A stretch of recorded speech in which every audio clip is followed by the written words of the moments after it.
বিরতির পর স্বাগত। এবার রাতের প্রত্যন্ত এলাকা নয়, শহরের প্রাণ কেন্দ্রেও প্রতিনিয়ত নেশা সামগ্রী বারবারন্ত নেশা সামগ্রী বিক্রি হচ্ছে।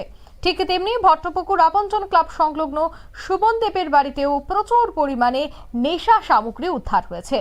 এলাকাবাসী এবং ক্লাব মিলে এই অভিযান চালায়। পরবর্তী সময়ে এডিনগর থানার পুলিশ ঘটনাস্থলে ছুটে আসে এবং বাড়ি থেকে প্রচুর নেশা জাতীয় কৌটো পর্যন্ত উদ্ধার হয়েছে। ভট্টপুকুর আপনজন ক্লাব সংলগ্ন সুমন দেবের বাড়িতেই এই নেশা জাতীয় সামগ্রী বাজেয়াপ্ত হয়েছে। বহুদিন যাবৎ এই নেশার সাম্রাজ্যের সাথে সে যুক্ত ছিল।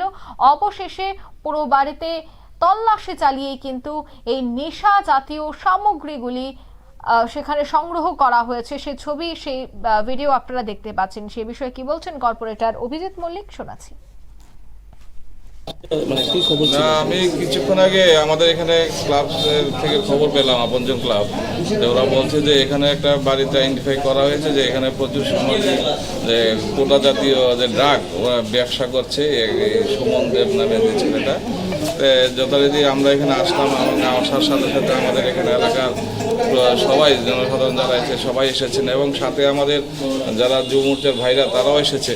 তো সবাই মিলে আমরা দেখলাম যে আসলে সত্যি কথা, প্রত্যেকটা ঘরের মধ্যে প্রচুর পরিমাণে কোটা।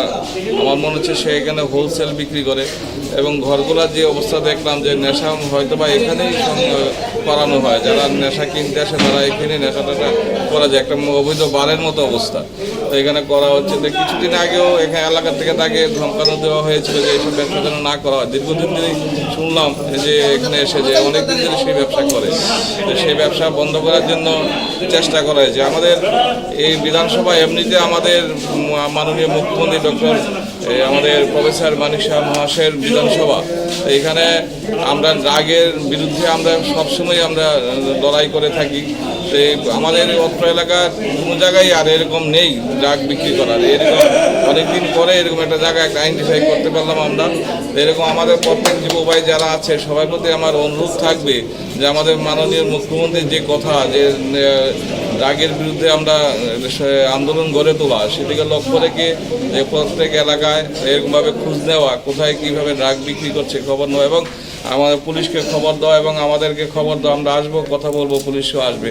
তো আমরা কিছুক্ষণ আগে পুলিশকে খবর দিয়েছি, পুলিশও আসছেন, ওনাকে তারা নিয়ে যাবে।